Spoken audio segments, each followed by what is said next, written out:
정성산TV를 애청해주고 계시는 모든 분들께 감사드립니다. 정성산TV 좋아요, 구독, 알림은 큰 도움이 됩니다. 멸공, 전세계 최빈국 전세계에서 외면받는 국가인구의 절반이 역량 부족인 곳, 바로 북한을 부르는 말입니다. 북한은 21세기까지도 왕조적 독재 체제를 유지하고 있고, 최고 권력자 김씨 일가는 3대째 70년 넘게 북한 주민들을 착취하는 중이죠. 그런데 북한은 역사 속에서 붕괴 위기를 많이 겪었습니다. 무려 33만의 아사자를 낸 90년대, 북한 최악의 경제 위기, 고난의 행군 최고 지도자 김일성, 김정일 그로 인한 체제 약화 등등, 그때마다 계속해서 붕괴 이야기가 나왔죠. 하지만 현재까지도 북한은 무너지지 않고 있습니다. 사실 그만한 위기를 겪었으면 최소 급변 사태라도 벌어져야 정상일 것 같은데 도무지 무너지지 않습니다. 과연 북한이 붕괴하지 않고 있는 이유가 무엇일까요? 또한 붕괴한다면 언제가 될 것이며 어떻게 무너지게 될까요? 오늘은 이에 대해 파헤쳐 보겠습니다. 먼저 의문에 답하는 가장 명확한 방법은 북한이 붕괴될 수 있는 시나리오를 살펴보는 것입니다. 그리고 왜 그것대로 안 됐는지, 실현되려면 무엇이 충족되어야 하는지를 보면 되죠. 그럼 우선 북한이 붕괴된다라는 것은 김정은 정권의 붕괴, 북한 사회주의 체제의 붕괴, 북한 나라 자체의 붕괴의 세 가지 뜻이 있을 텐데, 북한 붕괴 시나리오는 대표적으로 네 가지로 꼽을 수 있습니다. 익숙한 경제난을 버티지 못하고 붕괴한다. 북한 주민들이 아래로부터 민중봉기를 일으켜 붕괴한다. 반대로 북한의 윗선 엘리트 세력이 일으킨 쿠데타로 붕괴한다. 마지막으로 김정은의 급작스러운 사망 시 붕괴한다라는 시나리오가 있죠. 다른 시나리오들도 있지만 지금 같은 국면이 지속된다는 전제해서 가장 현실적인 것들, 여러분들이 궁금해 하실 것들로만 엄선했습니다. 4개 시나리오는 보면 실현 가능성이 꽤 클 것 같습니다. 실제로 북한에서도 시간이 지나며 요건이 점점 충족되는 모양새고요. 그래서 붕괴에 대해서 상당히 희망적으로 보는 시각도 있습니다. 그러나 반대로 실현 가능성이 그리 높지 않거나 실현에 정말 오랜 시간이 걸릴 것이라고 보는 시각도 존재하죠. 그래서 오늘은 정말 현실적으로 북한 붕괴 시나리오의 절망편, 희망편을 두루 살펴보면서 북한 붕괴론을 다각도로 분석해 보도록 하겠습니다. 먼저 시나리오를 매우 현실적이고 냉철한 입장에서 바라보는 시각부터 살펴보자면, 첫 번째 경제난으로 북한이 붕괴한다. 사실 북한에 대해서는 세계 최빈국이며 각국의 제재를 받아서 경제가 폭망 상태니까 곧 붕괴되지 않을까 하는 막연한 예측이 많아왔습니다. 그러나 결론부터 말하자면 그럴 가능성은 의외로 낮다는 분석입니다. 충격적이게도 북한은 경제 위기를 잘 버텨낼 가능성이 크며, 오히려 경제가 나빠봤자 김정은 그렇게 큰 타격이 없다는 것입니다. 아니, 이게 무슨 말일까요? 먼저 북한 수령체제의 창시자 김일성, 그는 해방 후 북한 지역이 소련의 통제를 받을 때 소련의 충실한 하수인 역할을 하며 북한 권력을 장악했고, 6.25 전쟁의 패전으로 위기를 맞았으나 오히려 그 책임을 정적에게 덮어 씌워서 모조리 숙청 유일 권력자가 되었는데, 중요한 점은 이때부터 그가 북한 시스템을 경제 영향을 덜 받는 착취적인 독재 체제로 만들었다는 것. 일단 민주주의 국가의 경우 권력층은 국가의 부를 국민에게 상당 부분 분배해 주어야 합니다. 그래야 권력을 유지할 수 있죠. 하지만 김일성식 독재는 일반인의 선거도 허락하지 않고 주민을 탄압 세뇌시켜서 명령에 복종하는 도구로 만듭니다. 그 뒤 주민이 아니라 김일성 자신, 그리고 그에게 충성하는 엘리트 권력 집단에게만 압도적인 부를 배분하죠. 그러면 엘리트들이 불만 없이 체제에 순응하게 되므로 독재 체제는 유지됩니다. 물론 주민에게 불을 분배 안 하는 것은 아니지만 엘리트 집단은 훨씬 더 많은 불을 독점하며 일반 주민보다 압도적으로 우월한 지위를 누립니다. 그것이 북한 독재 체제의 작동 원리니까 일반 주민에게 가는 분은 적어질 수밖에 없죠. 사실 북한도 지금보다 잘 살던 1970년대에는 엘리트들에게 불을 나눠주고도 주민들이 그나마 먹고 사는 게 가능했습니다. 하지만 90년대 최악의 경제난을 겪은 뒤부터는 침체가 계속되면서 전체 부의 총량이 엄청나게 줄어들었고 배분할 부가 너무 적어지니 북한 주민들은 현재 최악의 빈곤에 허덕이고 있죠. 그러나 아무리 경제난이 이어진들 북한 체제는 유지되고 있습니다. 주민들이 아무리 가난해도 엘리트들이 불만을 안 가질 정도의 부만 배분받을 수 있다면 체제에 아무런 영향이 없기 때문입니다. 따라서 체제가 붕괴까지 하기 위해서는 돈이 아예 싹 고갈돼서 엘리트들에게 쫓아 부를 나눠줄 수 없어야 하는데 그에 도달하기는 있지 않습니다. 북한은 여차하면 핵을 통한 협상이나 인도적 지원을 통해 중국 등 주변국에게서 원조를 받으면 되고 해커를 양성해서 최근처럼 가상화폐, 해킹 등 불로소득을 얻을 수도 있죠.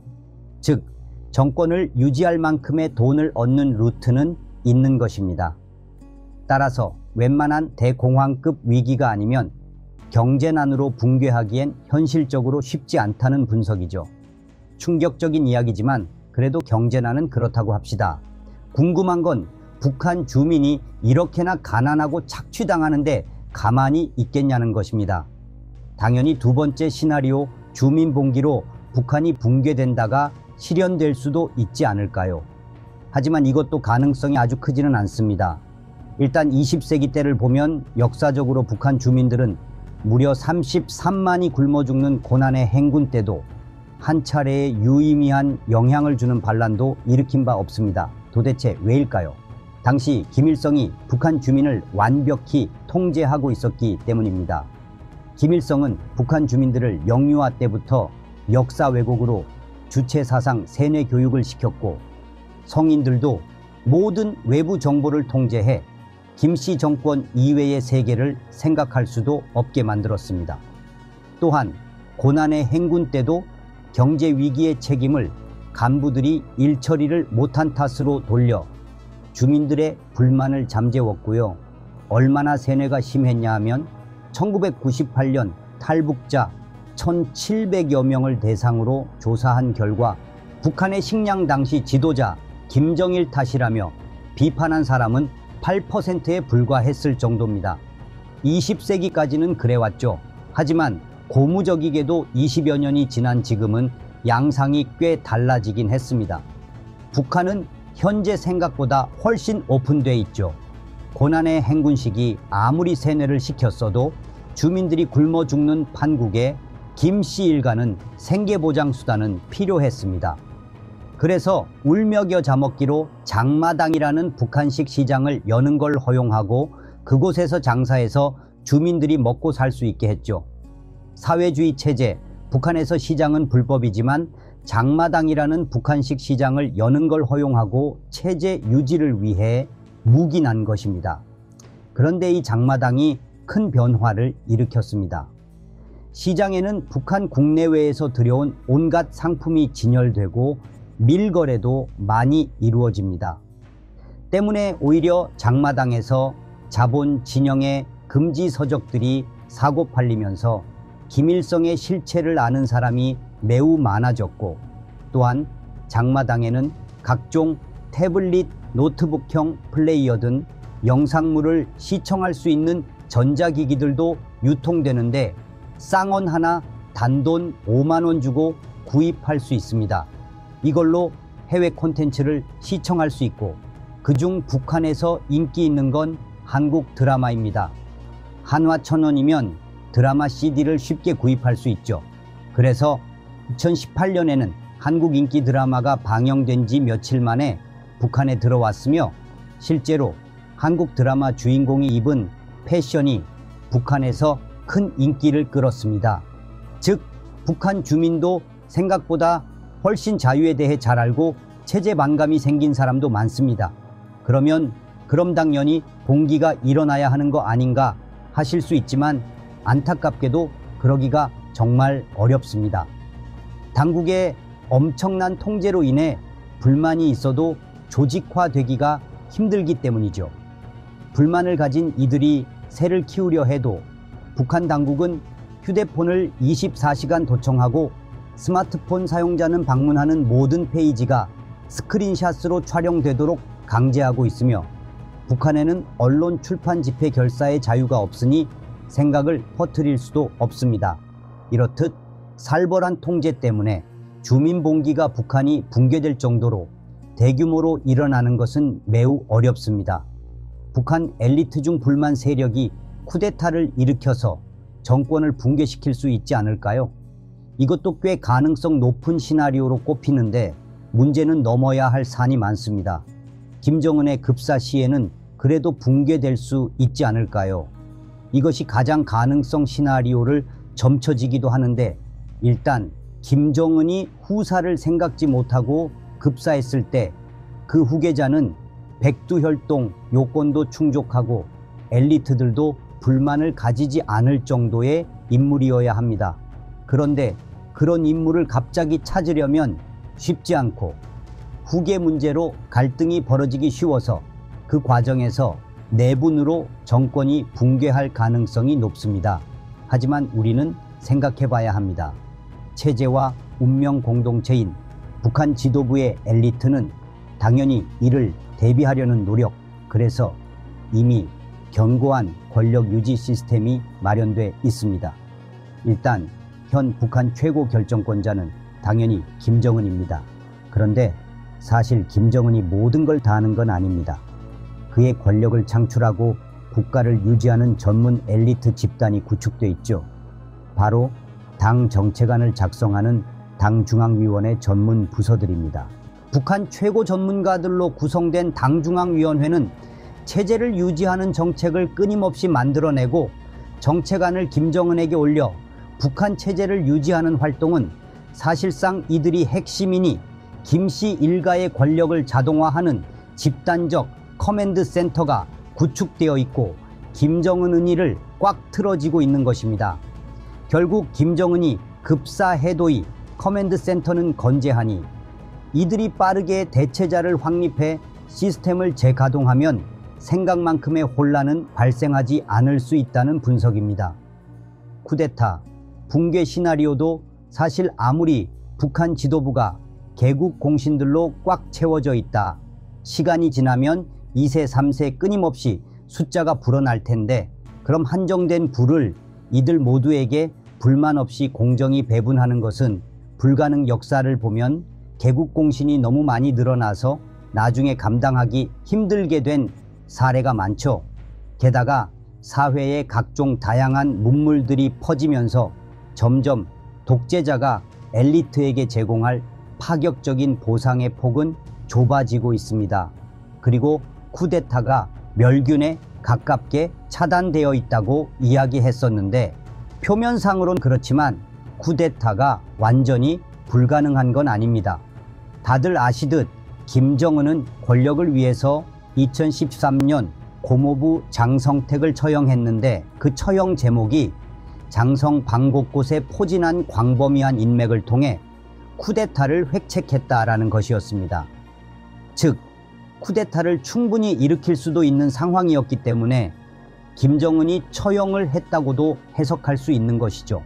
만일 아다리가 맞아서 제2의 장성택이 나타나고 그가 저번에 장성택의 최후에서 교훈을 얻어 쿠데타를 계획할 수도 있는 노릇입니다. 또한 중요하게도 장성택 처형으로 인해 북한 엘리트들 내에서도 엘리트들은 김실가와 끝까지 운명 공동체인 줄 알았는데 법무부까지 처형을 해버리네, 아주 믿을 순 없겠다라는 인식이 형성된 판국입니다. 북한은 현재 자본주의적 질서가 유입되면서 서서히 무너져 가고 있으므로 북한이 붕괴될 수 있는 가장 좋은 방법은 북한에게 지속적으로 자본주의 민주주의 시스템의 우월성을 목격하고 체득하게 하는 전략을 취함으로써 계속해서 북한 구성원들 해제 의구심을 심어주고 북한 엘리트 계층의 당과 나는 하나다라는 일체감, 그리고 북한 주민과 엘리트의 체제에 대한 충성심을 약화시키면 된다는 것입니다. 그래서 한국이 좋은 전략을 펼친다면 북한 붕괴의 발생 양상들을 우리에게 최대한 유리하게 조절하는 것도 불가능은 아니죠. 현재 북한 주민들은 자유를 누릴 자격을 갖고 무책임한 권력 야욕에 의해 희생되고 착취당하고 있죠. 또한 이런 착취 구조의 붕괴는 시간이 걸릴 확률이 높고 난이도도 꽤 있는 것이 사실입니다. 하지만 확실한 것은 날이 갈수록 북한은 점점 붕괴를 향해 가고 있으며 우리의 전략에 따라 그 발생 양상을 조절하는 것도 불가능하지는 않다는 것입니다. 부디 우리나라가 힘을 합쳐서 가장 최선의 전략을 실행하고 진정한 임의의 평화가 찾아왔으면 좋겠습니다. 정성산 TV 좋아요, 구독, 알림은 큰 힘이 됩니다. 후원해주시는 모든 분들께 가열차게 멸공.